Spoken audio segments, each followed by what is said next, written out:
Welcome to this exploration of one of the most unsettling figures in the annals of crime history, Albert Fish, known by many chilling names.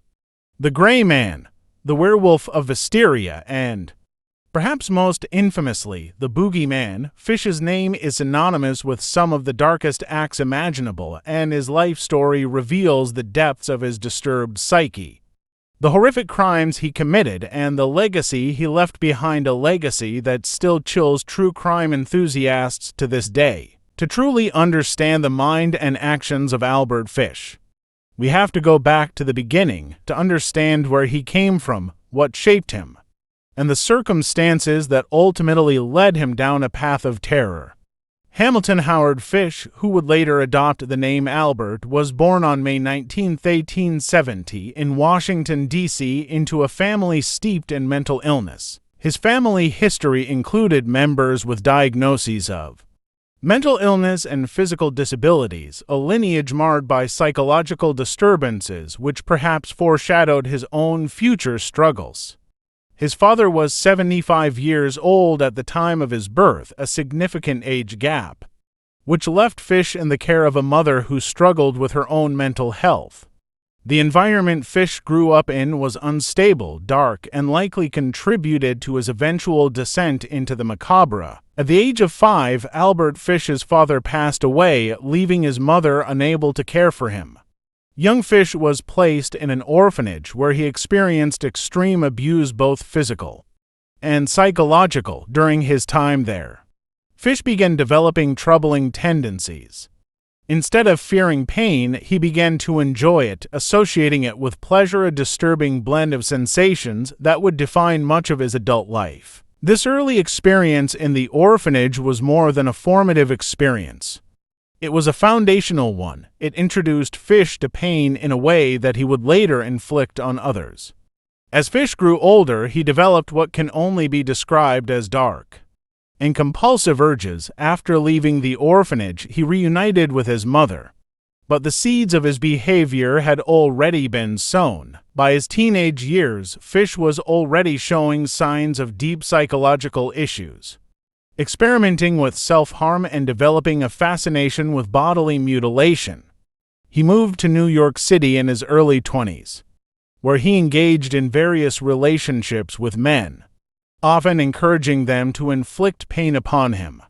His deviant tendencies, however, would only intensify over time, leading him to commit crimes that were both disturbing and horrifying. It's essential to understand that Albert Fish's criminal activities were driven not just by his sadistic urges but by his deep-seated need for dominance and control. He saw himself as a predator, and his victims were merely objects for his gratification. Fish's most infamous crime, and the one that would etch his name into the annals of infamy, was the abduction and murder of 10-year-old Grace Budded in 1928. He initially approached the Budded family under the pretense of offering employment to Grace's older brother, Edward.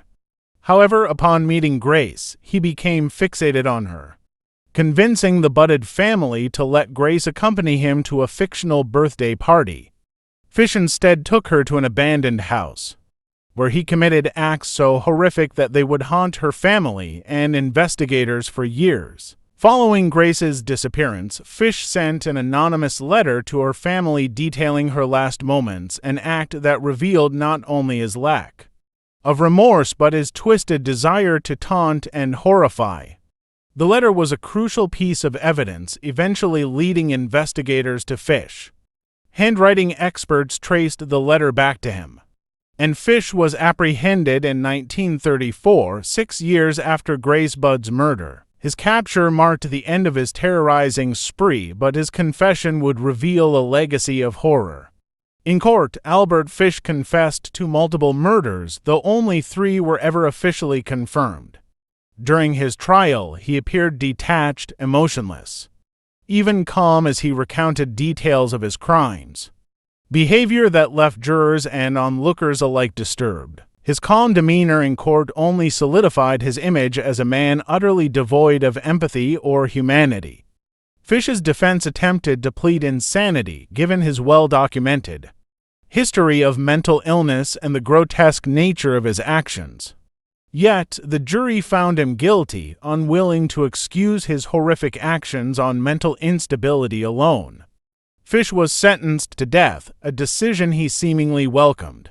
In January 1936, he was executed in the electric chair at Sing Sing prison. Fish's crimes left a profound impact on American society. He became a figure that epitomized the worst aspects of human nature, a monster in every sense of the word.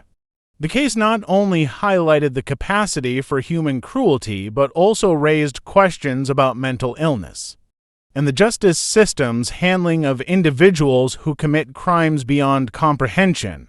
Even today, nearly a century after his execution, Albert Fish remains a figure of morbid fascination, a subject of countless books, documentaries, and analyses that try to make sense of his incomprehensible acts.